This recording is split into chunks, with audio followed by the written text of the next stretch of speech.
I turned that all the way down. My bad, y'all. What's up? What's up? Welcome back to another episode of Unapologetically Black, Never Broken, Always Empowered. I am Brittany, joined by my lovely co-host, Brittany number 2, Rich, Shay. How are you guys? How y'all feeling? I was fine until I ate that candy corn, and now I feel like I'm going to throw up. Candy corn is amazing. Candy corn is like the best thing you can do with your life. Really? Yeah, if you want to turn your lights off. Yeah. I was trying to find the best way to say that. I'm not going to hold you. It still kind of went over my head, but we're just... I love candy corn. But we are also being joined by our lovely guest this evening, Miss Siren by night. How are you? I'm tired, but I'm good. Like on a spiritual level, I feel that. I understand. But we start all of our episodes off with a mental health check-in. So I'm gonna start to my left, which is Rich. Since you're right there. Oh, directly right here. I'm good, decent as any day could be. Off day, that nothing spectacular has happened. So I feel that. Monday. Monday. Yes, all days today. I feel that as well. I feel like everything everyone's saying is hitting me in my feels. Say how you feeling, baby? Monday. It's a heavy meeting day for me, so I'm just getting out of something that went wrong, and now I'm here, fried, bad, and laid to the side. We appreciate you showing up. Of course. Yeah, for me it's the same. I've been tired. I went to doctor's appointments for myself, doctor's appointments for Ryan. All day I'm doctored out. So is he, actually. Unfortunately, though, my baby has a touch of pneumonia, and then general just chest congestion. He had a fever over the weekend. So, yeah, it's been a rough weekend. I worked till midnight, had to be back at work at 8. And then in the course of those 8 hours, he had a fever, and I was up with him. Who was going to be back at work at 8? Not me. It was 8:15, actually. He was so gracious. To give me that extra 15 minutes. But yeah, so that was my weekend and my day. So that's why I'm like, yeah, I'm tired. My day was my day. Like, I'm burnt. It was Monday. Like, I understand all of that. But yeah. And our lovely guest, Miss Siren by night, if you'd like to introduce yourself and then do a mental health check-in, how's your day going? Well, how I normally introduce myself. Hey, y'all, hey. It's Siren by night, your queen of extra, your sultan of shenanigans, and your diva of debauchery, the official HBIC of Unicorn Straight No Chaser that airs on the Head Nerds in Charge network every Thursday, 7:30 p.m. Eastern Standard Time. And as far as my mental health, I have 3 more shows to do this week. So I'm exhausted just even thinking about it. I feel that. But I'm good. That's work, so I'm good. Yeah, exactly. You putting in work, it pays off the more work you put in. So I feel you. But make sure you guys do check her out on the HNIC network on Thursdays at 7:30 p.m. And I'll plug you back again at the end, girl. I got you. So this month we have been talking about kind of the more taboo things within the Black community. So last week we talked about cults. This week we're talking about witchcraft and Black witches, modern Black witches, which is why we have the lovely Siren by night on, because she identifies as a witch, which is very interesting. I've only really had my only experience. I do have friends that are witches, but my only experiences with them, and they're only my friends because I've gone to them for spiritual advice or to have readings done. And that's about it. Like as far as my knowledge of it goes, that's where it stops. Which is better than a lot of people, because a lot of people still are stuck on what really Damn better. Damn better than me. You never met a witch, had no idea that was a thing. I mean, cause I'm from Houston, so I've heard of, I guess what you would call like voodoo from like Louisiana and stuff like that, but I've never correlated with like being a witch. So you're the first person I've met that's actually identified as one. So. Oh, really? Okay. I'm breaking y'all cherry tonight. Yay.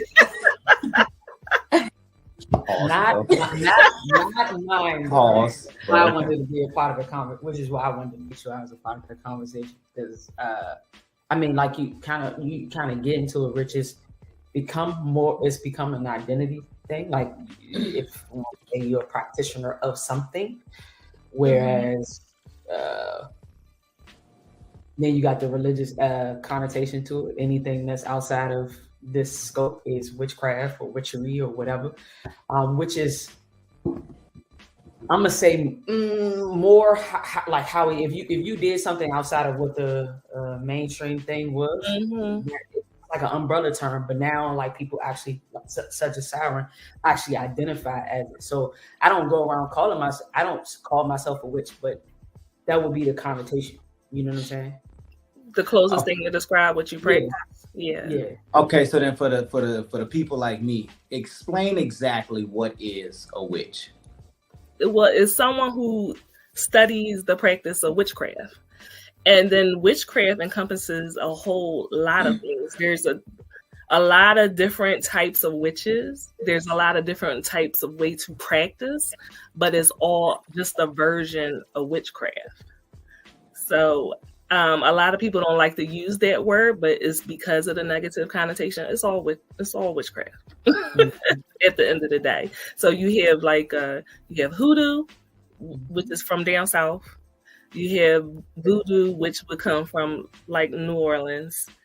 Vodou, which is Haiti. You know, that's where voodoo is derived from, right? From Vodou, which is in Haiti.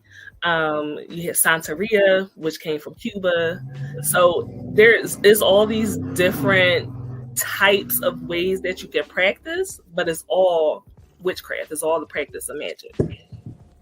And the beautiful thing about all those ones that you named, maybe with the exception of hoodoo, all are branches of Ifa. So branches or cultural staples of Ifa.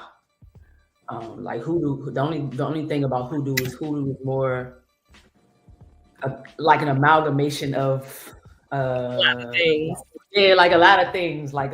Whereas voodoo, Ifa, Santeria, Lukumi, Candomblé, it's so many Afar. You'll have like sets of rules or standards of things to go by, where hoodoo doesn't necessarily have sort of, for lack of a better word, boundaries. It's more, they're like root work. They call themselves root workers. So it's like more botanical, plant-based things. But it's always funny to me that people are afraid, African Americans are afraid of this spirituality. Like, this is our original spirituality. All of it comes from West Africa. And so if we never came here, we wouldn't be Christians, more than likely. So why are you afraid of what is actually, it is intrinsic to who we originally were and were meant to be?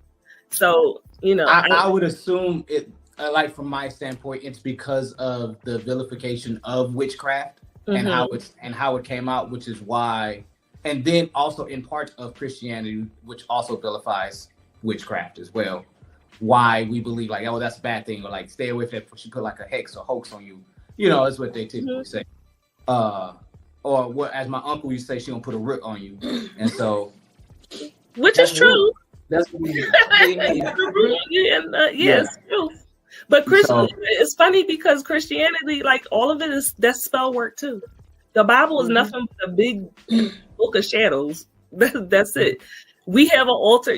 I have an altar in my house, but when you go to church, you come and you lay your burdens down on the altar. It's the same thing. When you pray, that's a spell. It's your intention. You get what I'm saying? Anything can be a spell. It could be 3 simple words. That's a spell. When you say pray, it's a spell. It's the same thing. I mean, and also like the history of it is like I mean, that's something we've been talking about. It came up in the cult episode. We had a religion episode before, but only Christians see what they do. Only Christians or people, I'm gonna say people who practice Abrahamic faith or more exoteric, have a more exoteric understanding of their practice. They are who don't attribute the esotericness of it all, how it's all like the same stuff. You know what I'm saying? They the only one. Huh? Shay, I need you to use smaller words. Hand up. You Exoteric. Or at least slow down so we can catch it. Okay. Exoteric means like the face value of what you're looking at. So it would be Christianity, right? But before there was Christianity in the Bible, what it say? That we are followers of the way. Well, what is the way? Some people refer that as the Gnosticism, which is the mysticism of Christianity. So that would be the more esoteric way, or how she's saying that it's a big book of shadows, a big book of spells. When we talk about hexes, right? Jesus talks about the power of the word on the tongue. That is a hex. That's not. It's saying you have personal power in your mouth, but you're not taught to look at it that way. You're taught that curses are done by people who look, act, think a certain type of way, when really it's called a curse word out of your mouth because it has a powerful connotation, and how you choose to use it is directing a certain energy to or from you. There's a whole book called the Book of Thomas that's no longer in the Bible, that is nothing but I am that I am, like affirmation type, law of attraction type stuff, but it's not there anymore because it didn't make it in the canonical, which is the Bible as we know it, and all of these verses, it didn't make it there. This is a lot of shit. The most I've ever known is the Salem witch trials, and they took us to Salem as a field trip. Yep. I'm from North Carolina, so when they took us, they're like, oh yeah, witches lived here and this, that, and the third, and it was such a negative light. And I was like, well, I'm glad y'all brought us during the day, but I was also 7. Well, we taught the white witches everything that they know. So we were their servants, their maids. We taught them everything that they knew. And so that's why we don't really identify as like Wiccans. That's more so for. Is that short for white witches? That's more so for white women. Yes, it is a earth-centric religion, but we don't identify as Wiccans. That's not something that originated with us. So we taught them the things, and then they burnt us. And most of the people that were burnt at the Salem witch trials were actually African American, but they don't speak about it. Did not know that. Nah, that's not a lot of it had actually nothing to do with the fact of you being a legitimate witch, right? So sort of how there's some of it was just plain old sexism. Dude ain't get the girl, she's a witch. You know what I'm saying? Right. It's the misogynistic. A lot of it. That's all that it was. You did something to offend your master, and so now you're a witch. And then of course you are teaching the girl that you're taking care of, or your mistress, you're teaching them witchcraft, but they cannot side with you and say, hey, no, this is not evil, because they're next in line, because they're women too. They're just after us. We die first and they die after us. So 2 questions. One might be a little bit ignorant, but bear with me. So I don't know if y'all ever seen The Originals. Have you ever seen that on Netflix? How close to witchcraft are they? Like, do movies depict almost what maybe being a witch is like, or is it like way very far off? And you go first. I'll add if you listen. Well, okay. My kind of follow-up question was going to be how close is witchcraft and science? Because I know from what I've read, a lot of people back in the day were considered witches, even though they were just like, back then they were like doctors, right? Or they were trying to find healing arts for it. It wasn't really the same, but they made it as so. So those questions. How about I take the second one, you take the first one, Siren? What was the first one? Oh, how deeply connected is the movies to real life? Right. Yeah. That all of that is BS. Okay. Like even the whole, zombies came from voodoo. That's where zombies come from. Is ZOMBI, zombie without the E. That is something that came from the slaves, right? The French, they were really, really harsh on the slaves. Obviously, they worked them to death, and so the zombie that you came to know is really derived from them saying that the worst life that you could ever have is to be trapped in your own body and not to be able to escape slavery. So that's what the zombie was. Like, you are still alive, but you're trapped in this body being a slave to these plantation owners. That's what it came from.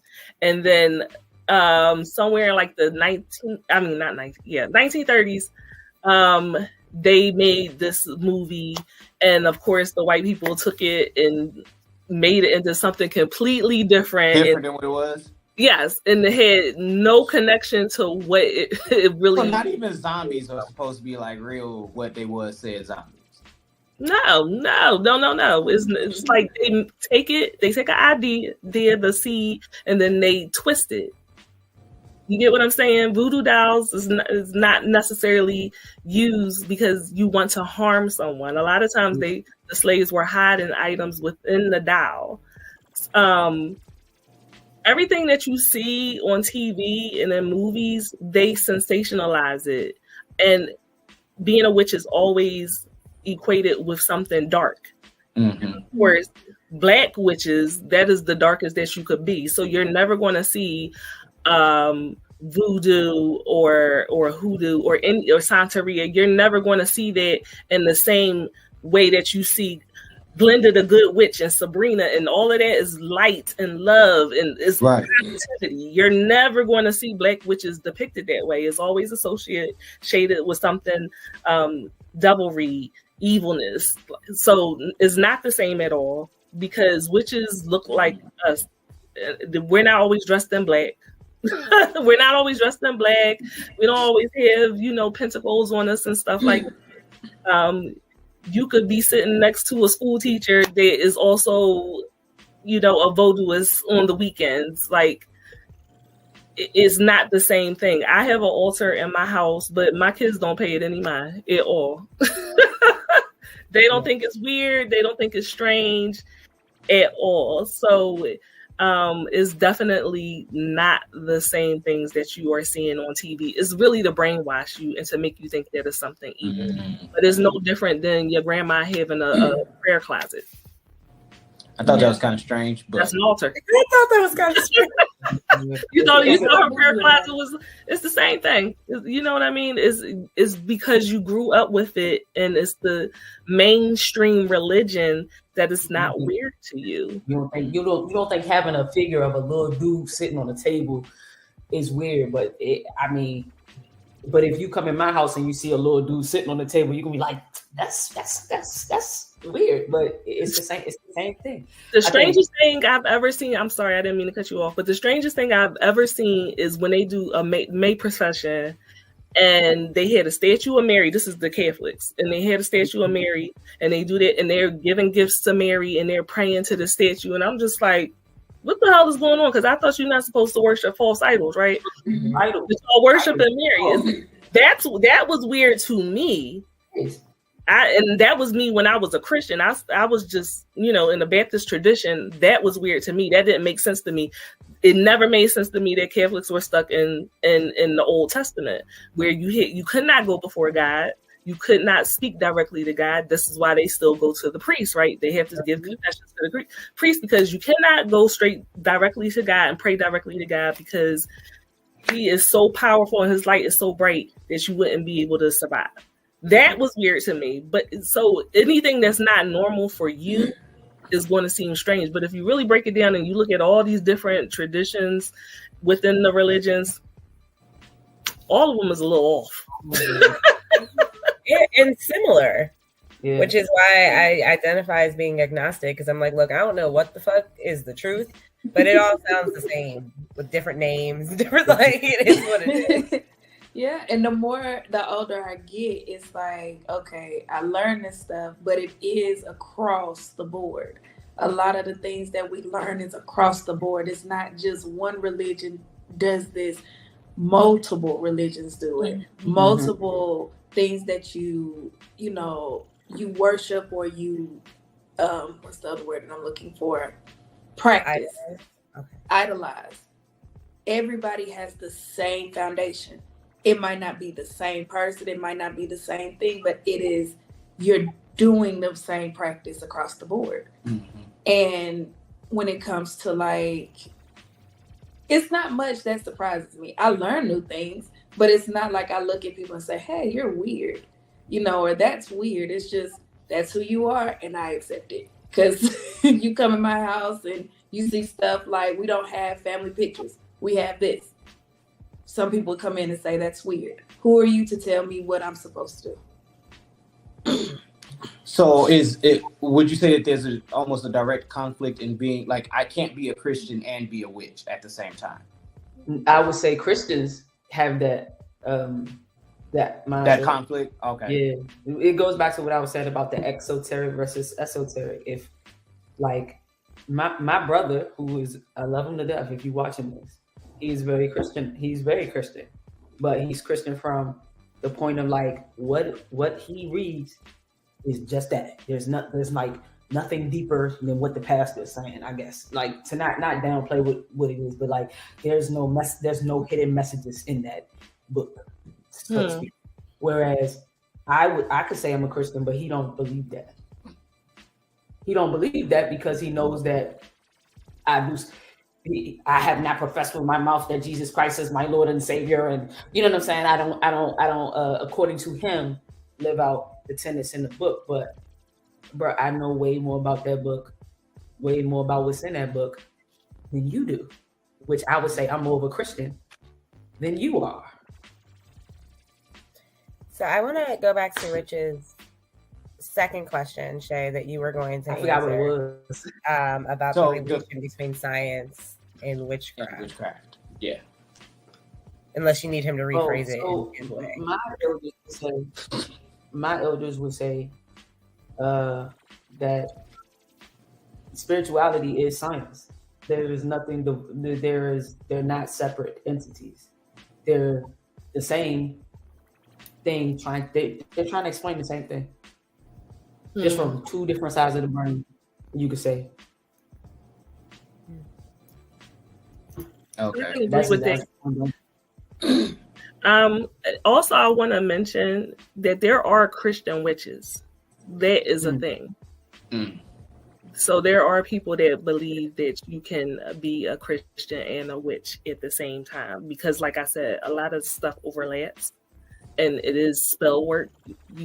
Christians don't just, they're not taught to look at it that way.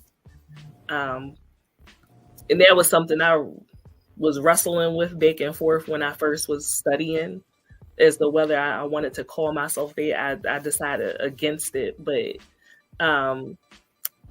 it's, and Lord, my brain, I can't think of it right now, but it's all because they argue this one passage in the Bible as to whether or not is, they're saying the witch is bad or not. And so that's where the debate comes from. It depends on how you translate the passage. But there's some people who say that it is okay and you can be a Christian and a witch. Also, I want to say where you were saying like a lot of the religions are the same. They are in the fact that they are sexist.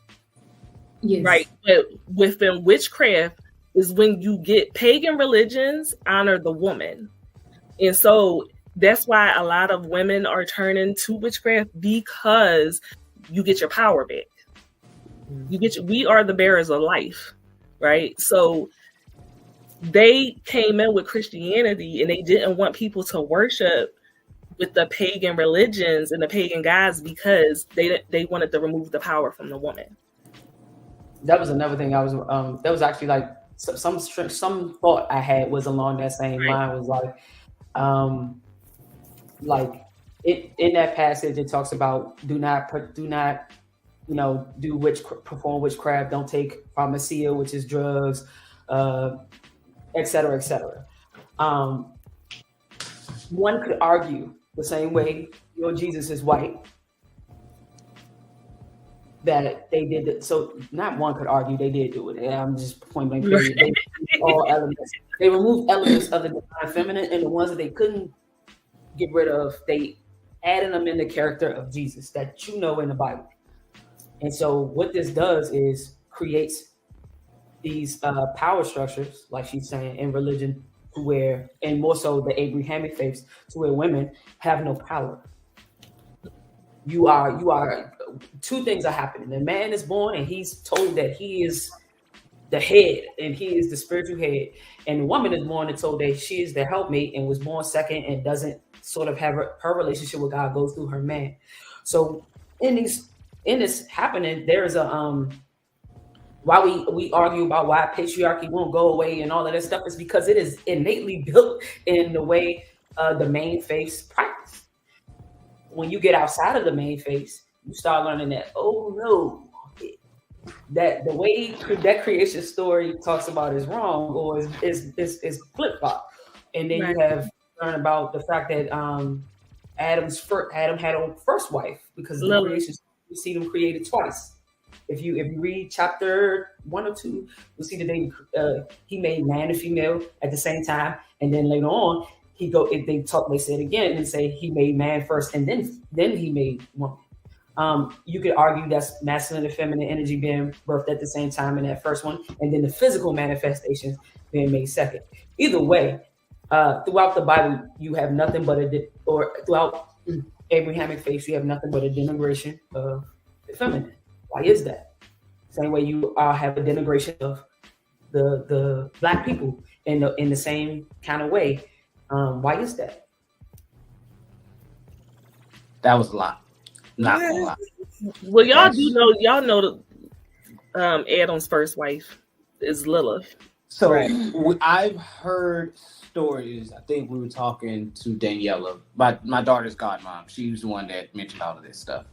And that's why I first heard it. And I was like, nah, you're lying. Never heard that shit. And then I Googled it. And then a lot more people were like, well, yeah, that's true. I didn't see it in the Bible when I read it. I didn't hear nothing about no first wife. I only heard about Eve. But, that's all they also teach you about. Mm-hmm. So I'm not saying that he didn't have a first wife, but there's a lot of books they damn sure omitted that part. Yes. No, so answer this question. On Netflix, that's what we heard it. They really dig deep into it on Sabrina on Netflix. And that's what we've seen, and it was like, we've never heard anything like this.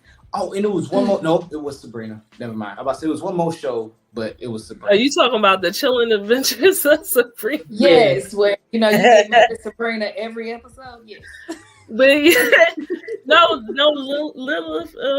If you believe in that, Lilith did exist. If you believe in Eve, then you should believe in Lilith. Is what I'm saying.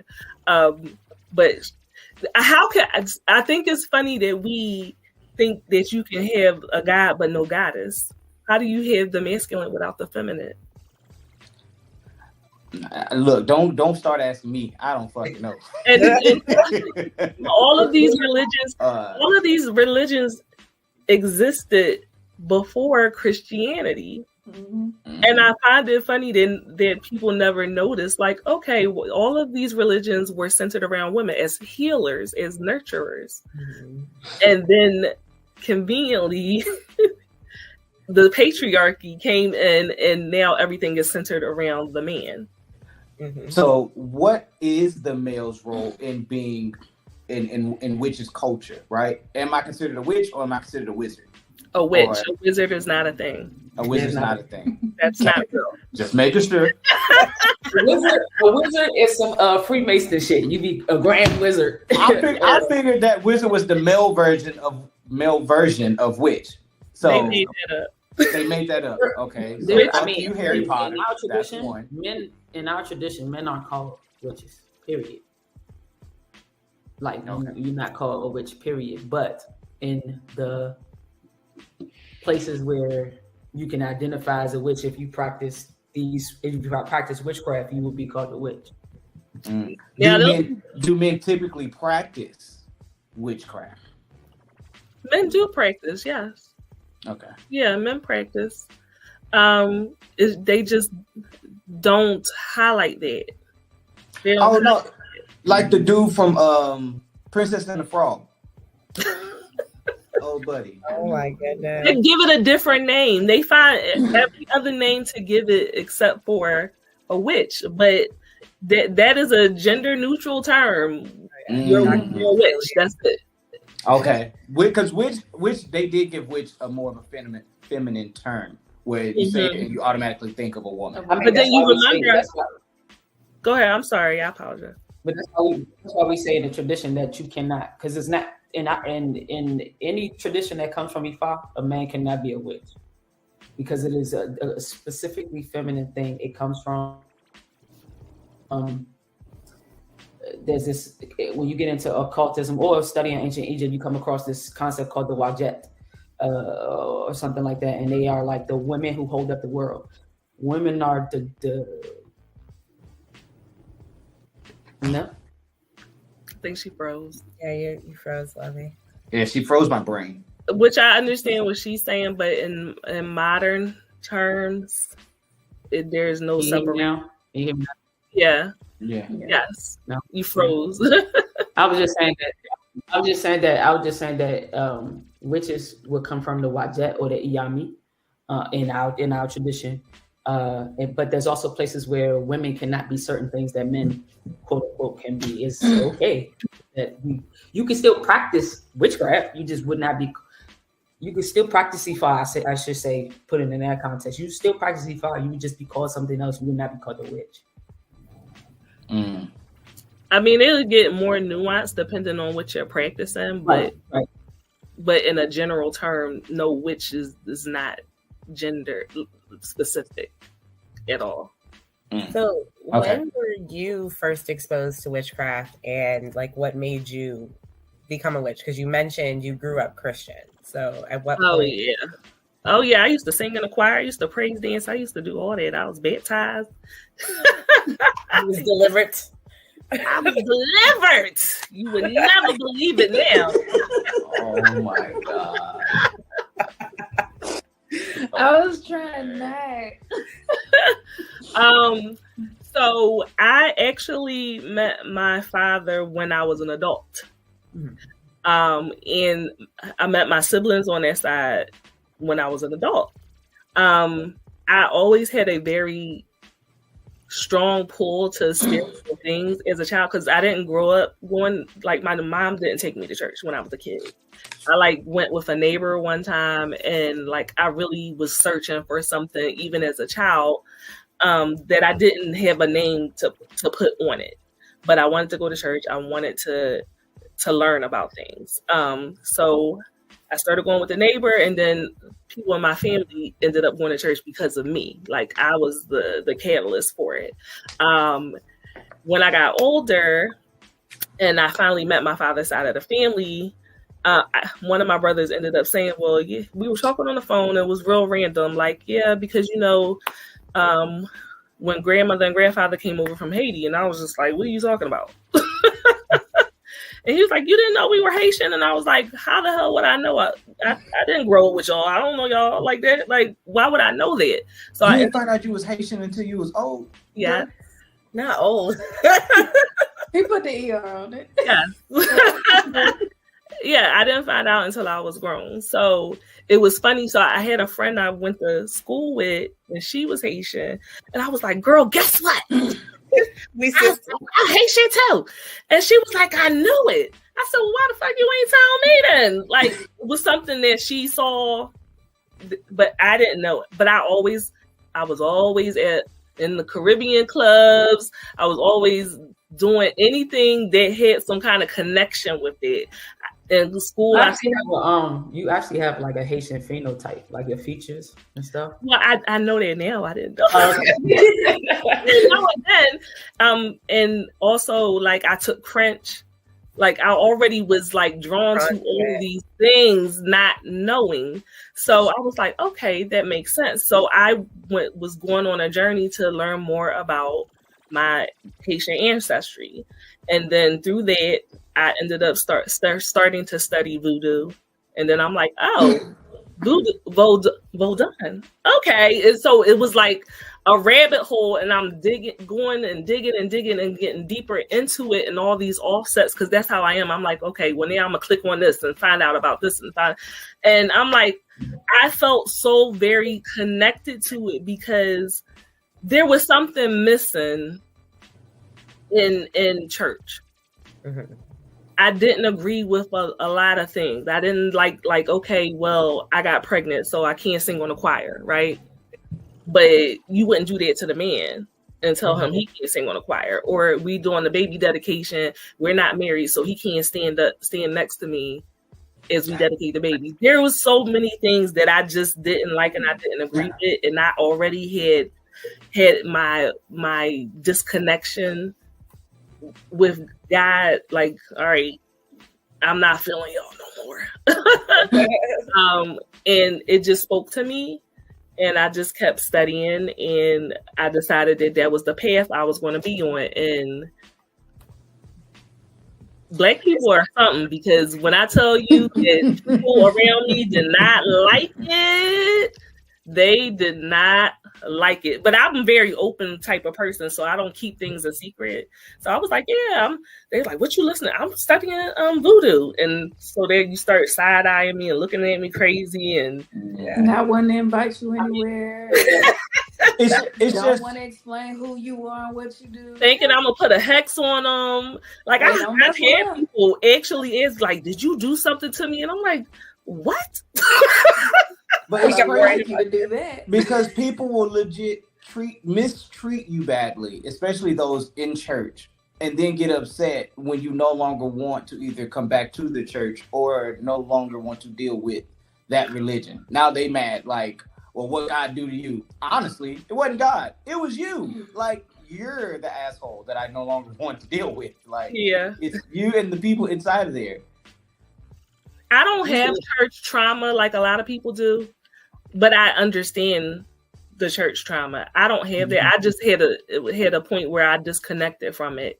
But I don't have, like, nobody hurt me in church, so I don't have that baggage. I naturally just felt more connected to being a witch than I did to being Baptist. And don't get me wrong, there's things about church that I still like and I miss and enjoy, right? Like praise and worship and stuff. I like the songs is in my head. I like that.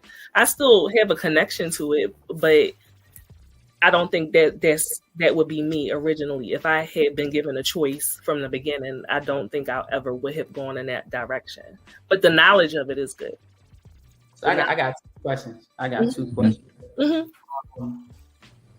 I guess my first one, since we right here, is you said you feel like you don't have any church trauma or baggage, and before you spoke about like things happening, I guess my question is, you don't consider those things happening when you got pregnant and you had to get kicked out the choir, or you don't consider those things to be church baggage? Well, they didn't kick me out. I already knew what it was, so I just didn't go no more. I mean, believe it. I'm just saying. Well, so the regardless of the action, I mean the energy, that even having to make that decision from a community that you were part of. I guess I don't consider it trauma because it didn't cause me pain. Okay, gotcha. It didn't cause me any kind of emotional pain, but I know other people that it did. Okay, you get what I'm saying? Like, I'm queer, but like I never had that where I had to come out to people in church and stuff like that. So you know what I'm saying? So I don't have that, but I know enough people that do, that I understand it, and I also understand the ways that the African American church has damaged a lot of people on so many different levels, like with mental health and everything. And so the most ignorant people that I encounter are people that go to church all the time, even within my own family. Facts. And that's the second question was, you said when you was sharing your story, you shared that when you were studying, you felt like you decided that it was the path you wanted to be on. I always find that, or you seem similar to me in that once you started studying, it was like it's for me. It was like it wasn't even a decision. I don't even know that I made a conscious decision. It was I can't go back to like that there was no way I could go back. Like I just was moving so fast or learning so much that it was just like I don't know what that was, but it's just not. It's it's like the Matrix. You take the red pill or the blue pill. You cannot go back once you know. Yeah. Right. So do you feel like you had that point? Do you feel like you made a conscious, obviously you made a conscious decision to keep studying? Because some people see it and then they be like, you know what, I'm gonna stay over here in my little corner. Or do you feel like sort of like, I mean, like you said, like it was who you are, and it's who you came to be. So you was just stepping into that. Yeah. I think that's more like I didn't say like, are you gonna do this? Yes. it was just like, I think I probably just said it one day, like, yeah, I'm a witch. and I've had specific members of my family that were like, we went to church. We all went to church. Like, right. You can't be a witch. Like, what are you talking about? Well, I'm still going to church. Well, good for you. I didn't say you didn't. You couldn't. That's the right. Nobody said you had to do a this. Piggyback question to that, because it really based off of what you said, and in general, how you're like somebody can be a teacher and they can practice, voodoo on the weekends. Do you feel like witchcraft is a religion or a lifestyle? Like, is it all encompassing of a lifestyle, or is it like, people who are religious who only go to church, Easter and Christmas type of thing, and it's kind of like a pick and choose with religion? I honestly think it's a lifestyle, me personally. But like with any and all things, how people be like, well, I don't practice. I mean, there are some people who are depending on your tradition, right? Because I consider myself to be an eclectic witch because I take pieces from everything. Whatever resonates with me, that's what I do. But there are some people that are very traditional, especially if you are born into something. There's hereditary witches, like this is what we are born into. This is how we practice. There's a very specific, you're supposed to have a mentor. You're supposed to have someone to pass down the ways to you. I was not blessed enough to have that. I know that you can seek it out. I just life be life and I haven't sought that out. So I'm self-taught. Anything that I know, I'm teaching myself, and it will change as it goes. Like when I first was practicing, I was taught like you had to hit certain things on your altar. Like it was very specific things and you got to have these things or it's not an altar. And then over time I learned like, no, your altar can be anything that you want. Right. Mm-hmm. But at first you don't know. So you think you just listen to somebody. I got to have the male and the feminine and this, all these things. You're fine. I'm finding my way. Nobody else in my family does this on either side. My sister speaks fluent French and could care nothing less about doing any of this. The funny thing is they're very much in the church, like very much in the church. So I'm very much the black sheep in more ways than one. How long have you been practicing? I didn't start until 2017. Okay. That's around the time that I started too. Yeah, so I still consider myself to be a baby witch, quite honestly. Yeah, you get into it and you learn that it's so much. Like no matter how much you think you know, it's still so much more to learn and know. Or that little thing you learned, that was just a crumb somebody left you. You know what I'm saying? Like. So another ignorant question: Are there witch organizations where you guys kind of huddle up together and? Okay. Yeah. What are those like? I'm sorry if I'm using all the wrong words, but I'm only going off. Are you talking about a coven? Are you talking about a coven? A coven. Yo, that's the word. Yep. Yes. I know that word. Got that from the originals. Yeah, a coven. So yes, there's people. So you can be a solitary witch, or you can be in a coven. Covens are more so like when you are a hereditary witch, where you are born into it and it's a tradition and they pass it on to you. Because then you get in the hierarchies and stuff like that. You can create your own coven, but I mean, I've actually been in a coven. I'm alright being solitary. I dated this girl who had joined the coven, but they didn't do shit. Like they just came. Like I mean, not that she's supposed to really tell me what they do anyway, but they didn't do anything. Like they just came together. It was more like a gathering every Friday or something like that. Then it like was church. actually. Is there like a head witch? It wasn't even like we're getting together and we're doing the work. It is a social. It was just more of a social. So it was kind of like the Friday, the party nights at the church or stuff like that. We just came to fellowship. Yeah. No, there can be someone that is the head witch or whatever. Like I said, I was in a coven before, but it was. I prefer being a solitary witch and practicing the way that I want to practice. Is that due to structure or due to it just didn't fit how you wanted it? Or did you see the structure of the coven and be like, I don't think this matches what we're supposed to do? And try to answer that in the best way possible. So they always laugh at me on my show because I say I don't like women. Hey, I don't like women either. I can be friends with a few, but I do not like women. They get on my nerves. So at this point in my life, I have the most female friends and associates I have ever had in my life. But traditionally, I keep male energy around me because I have a lot of male energy. You get what I'm saying? So the coven thing did not work for me. But that's not to say that it wouldn't work for other people. I think if it was structured, real structure, it can make you feel good to have other people around you that believe the same way. Same thing as church. So yeah, I was about to say it's like church, and I was going to use go in a different direction. When you start getting into covens, groups, any type of groups, especially I'm gonna say, outside of religion, even though it's the same thing in religion, but I'm specifically talking about I'm othering everything else, I guess you would say, is that it's no rules, right? It's no real rules. It's no real regulation because we don't believe in the devil, essentially, like not in the way that y'all do.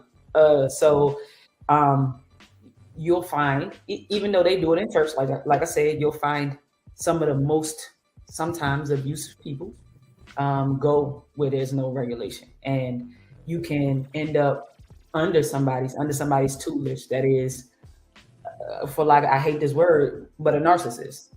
You know what I'm saying?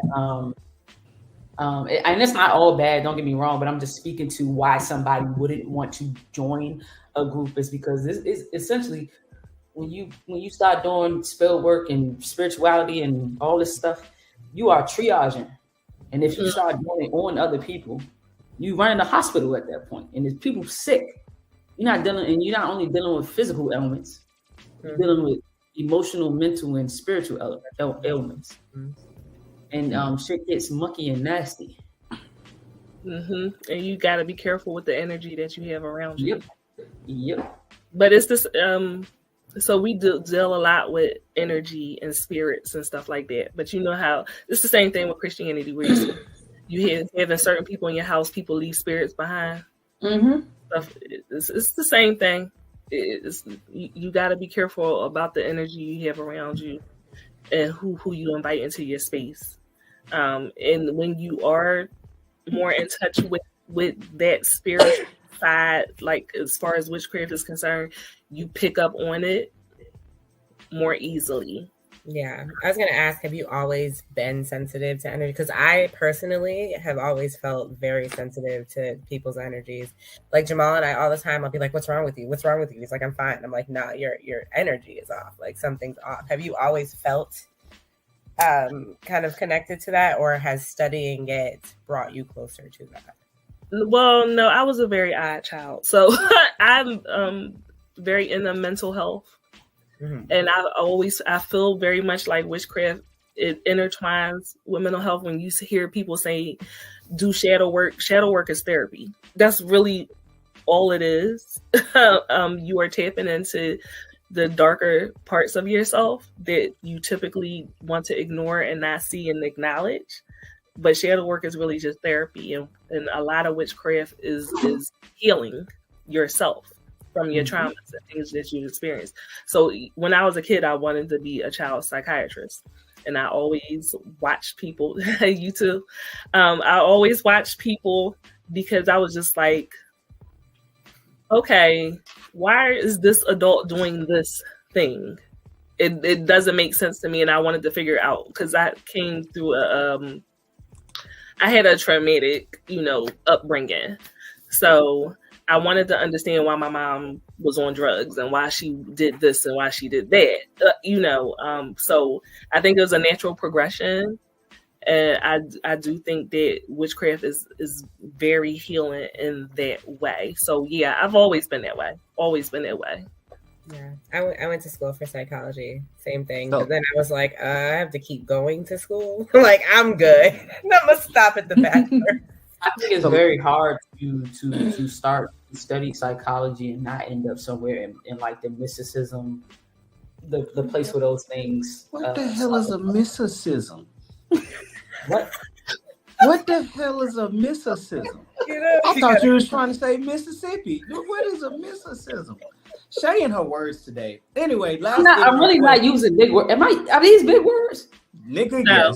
Yes. No, they're foreign words to him, but they're not big words. Last ignorant question for me for tonight. How often do you dabble in like spells, potions, type of deals? How good of a friend should I be to you? I haven't done a spell in a little while, and that's just because life has been lifing. I don't do it that often.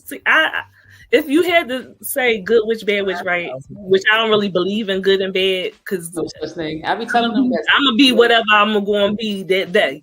But I don't try to hurt people. I give people a lot of spells, more so than I do spells myself. But I don't do things to hurt people, but I will get you the hell up off me. Oh, put that ass in the jar right quick. I have an ongoing spell. I always talk about my ongoing spell because it's somebody that's in my freezer. So yeah, you put that wait. Okay, wait. Hold on. You said someone's in your freezer? Not literally their not body. literally. I'm not Jeffrey Dahmer. Oh, yeah, I was about to say, I want to make sure that we was a little bit clear on bodies and freezers and stuff. Well, so two of my favorite spells are freezer spells and sour jars. Yeah, put their ass in a jar. Put their ass right in the fucking jar. Right. So if you ever find a jar with items in it, don't touch the jar. Leave the jar alone, especially if it's at a cemetery. You brought up a point that I would like everybody to know. Don't pick up shit. Don't pick up shit in random places. Okay? Don't pick up money. Okay? Sometimes leave them pennies, 3, especially if it's like 3, more thrown in the air. Leave them alone. Just leave them alone. Stop picking up shit. Stop picking up shit and bringing it home. Okay. You sound like somebody, mama. Leave shit alone. Like, what's the next song today? I'm telling you some spiritual hygiene shit. Don't do it. Yeah. Leave it alone. A freezer spell is if you don't want to hurt someone, but you want them to leave you alone. You freezing their energy. Yeah. So you have to keep it frozen in your freezer. So if I move, I have to take this and put it in the freezer again to keep this person away from me. Until you want that person to be around you again. I don't want that person to be around me. So they're gonna stay in the freezer. And it has been working for years. I got a couple people I want to put in my freezer. Put them in the freezer, baby. When I say that we had the same friend circle and I don't never see this person, I don't never hear this person, we don't never cross paths at all, because they in the freezer. I don't want to hurt you. Just stay the hell away from me, so I don't have to hurt you. Now, a sour jar, you want to do some harm. The degree of harm. This one I want more. Okay, here's the thing. I do believe in karma. So don't do no evil so you don't get no evil. When you do things and you put certain energies out there, that's what keeps me from, going Ursula on people. The energy you give out, you get back. And you don't have to be a witch to believe in it, right? Our bodies are not, this is all energy. That's all it is. And so when you put things out into the universe, it's going to come back to you. And if it don't come back to you, it's going to come back to your children. It's going to come back to somebody in your generation. So that's how I operate. I'm very strategic on what I do because I know that somebody has to pay for it at some point, and it might not be me. And that's like you can be in defense, and that might even be a slippery slope depending on the situation. But you can being the aggressor in a spell or spiritual or ritual or whatever is not really a good thing to be like, because like she's saying, somebody gonna pay for it eventually. That's what y'all call generational curses. That's what that is. Oh, I thought it was just people being assholes. Okay. We get that off of. No, a lot of times people think of generational curses as just some mental health shit or some trauma that didn't get dealt with. And yes, it is, but also it's stuff that your peoples was just out here doing. You have more responsibility. So now that you've been told this, if you go try to put somebody in a jar and you have intent to hurt them, you are now responsible for that. You are responsible for that energy. And so sometimes your people was just out here doing stuff all willy-nilly, and they gotta pay for it. Somebody gotta pay for it just because there's a price, there's a cost to everything that we do. You might not pay on the front end, but you won't pay on the back end. So that is a lesson, which is also why I like to keep protective things around me. Because I know my mom probably done did something. Skip me, move on to the next nigga. Get her. Well, my final question, and we've kind of answered it throughout, but do you believe that anyone who has an interest can become a witch, or is it a calling? Is it an invitation, or is it just do your studies? And some people have divine gifts. Some things are you just have a divine gift for it. Everybody is not going to be on the same level, but if you are interested in it and you study it, then there's no reason why you can't engage in witchcraft at all. You, like any and all things, you have to study. When you go to church and you want to get baptized, they make you take all these classes to learn certain things. It's the same thing. You just, well, I know I did. I did too. I had to go to classes and shit. I had to go to classes. All they say is who want to be baptized, they dunk them. But I've never been baptized either. So. Okay. But they make me do nothing. Really? Put me underwater and pull me back up. Oh, okay. But there's nobody gatekeeping though. So there's nobody gatekeeping witchcraft.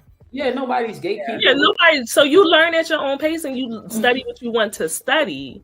You know what I mean? But there's some people do have divine gifts. Some people are really good at tarot. Some people are good at bone throwing. It depends. Some people see things. I myself am an empath, and I could be stronger in my gifts. I just am not working as hard as I should be or I could be. It's a lot of work though, building that. Like you said. Yeah, because when I was younger, I used to see things. I don't see things now. but I don't know if I had emotional bandwidth for it right now. So that's a whole nother conversation.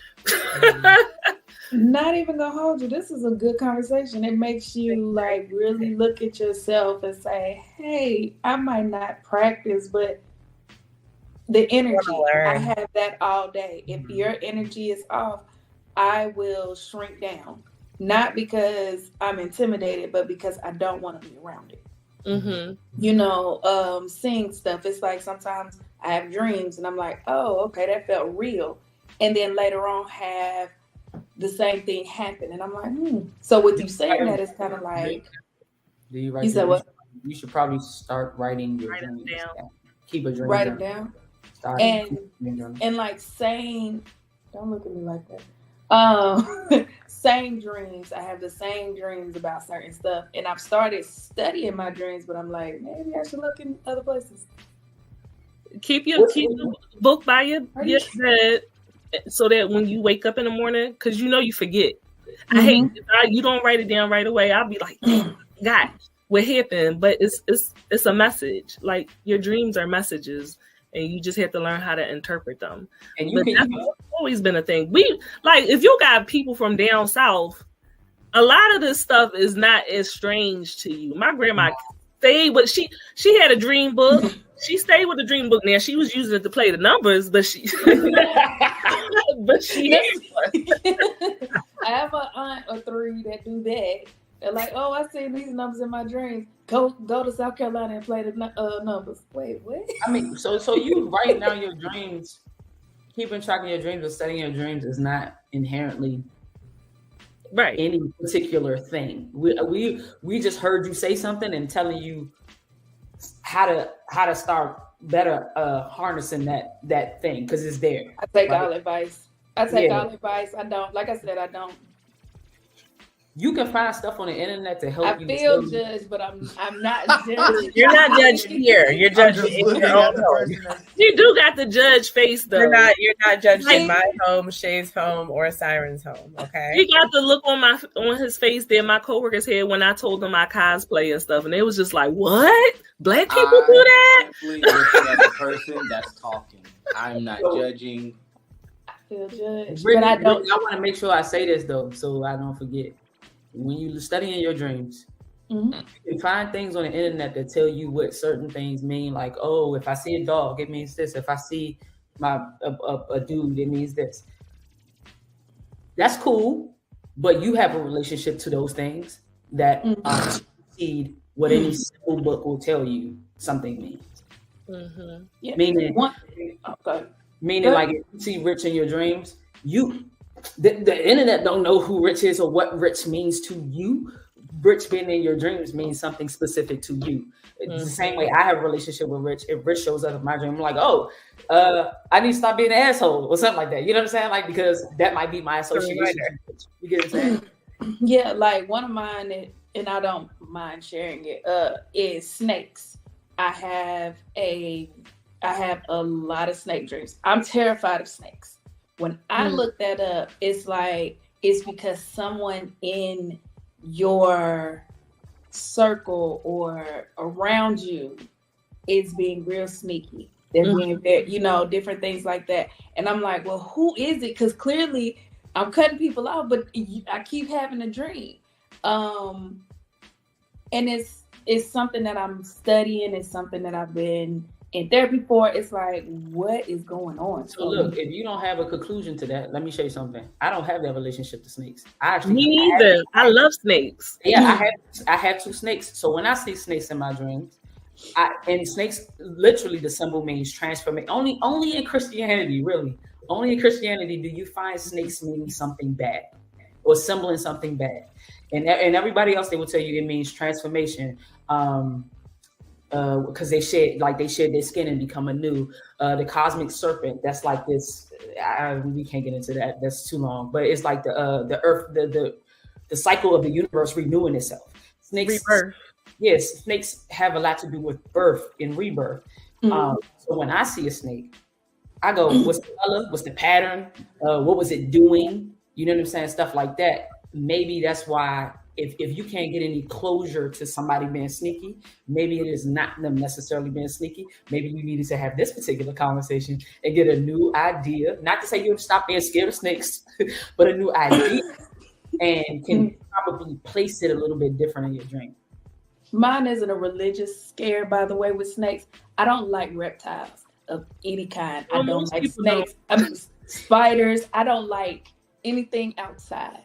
I don't like it. It scares me. No. I just when I was saying that, I meant when you looked it up, it said somebody was being sneaky. Yeah. I just meant that connotation is normally only something you get from religion because of the story. Right. It wouldn't always mean that.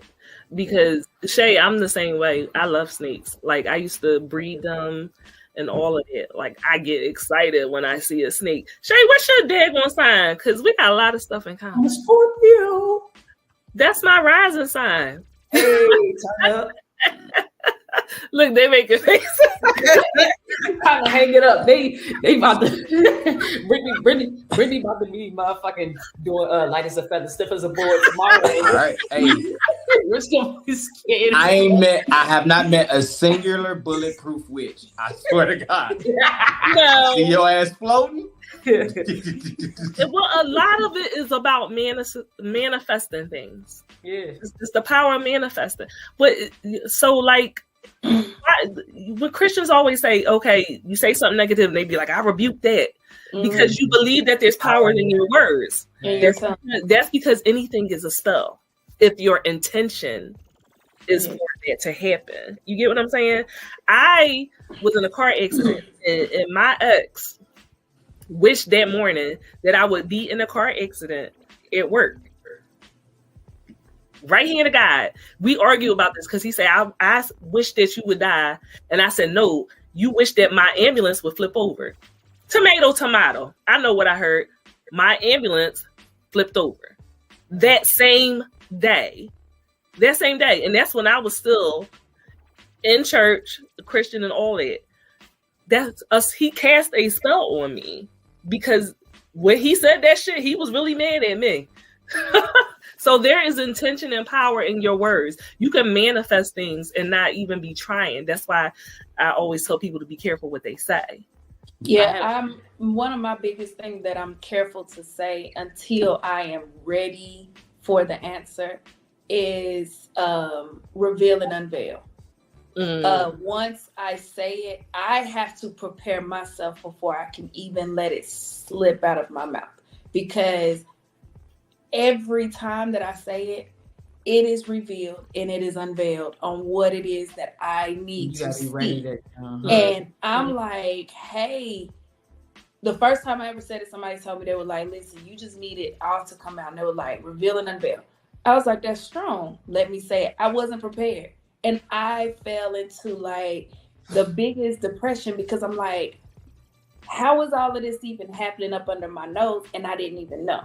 The second time I did it, I was like, okay, now there's a pattern. The third time I said it, I had to mentally, it took me 2 weeks before I could actually say it. So, that and manifestation is something that I have started doing in my journaling.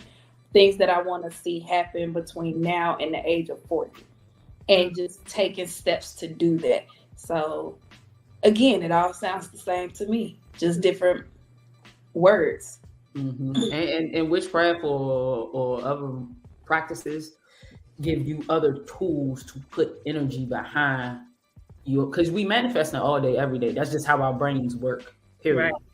But it's literally saying, okay, I want this, or I want this to come, I want this to go, get off me, or whatever. And you using herbs, oils, candles, animals, whatever, mirrors, whatever your practice has in it to do those things. People using tarot cards, whatever, and that's divining, but all that to do it. So that's why we were saying in the beginning, it's they all have the same bones. So it's a similar skeleton. The bodies just look different. Right. Yeah. And just having the control and the power over your life. Like, it puts the power back in your hands. And just like, God, give me a man. God, give me a car. God, give me you get the power back over a lot of things. And Sierra's prayer. Get your manifest on. But you have to be specific. One thing that I have learned when manifesting, you have to break down exactly what you are looking for. Within the learning within my Christian religion is, you ask for a man and you get the man, he just ain't shit. Exactly. But then you and now he did what you told him. Does he not have a penis? He ain't said it had to work either. Yeah, it didn't have to work. He just got one that dangles. It's just there. I've had it happen recently. I'm looking for a job and I'm like, hey, why can't I get a job interview? And I'm praying and I'm like, God, I just want a job interview. He gave me the job interview, just didn't give me a job. I'm like, hey, wait a minute. Exactly. You knew what I meant. You know what I mean. You know my heart. That's hilarious. Well, this conversation was truly enlightening, I think, for everybody. Honestly, I'm going to keep it a stack. We haven't had an interview in months because they were trash. So we appreciate you and your knowledge and your energy. Thank you so much for joining us this evening. Thank you. Y'all got to come on my show too. 7:30 is a good time for me. It get a little nasty over there though. First half, mental health. Second half is debauchery. So y'all definitely gotta come on the episode and we will get into some shenanigans and stuff over there. Sounds like fun. If she shenan once, she'll shenan again.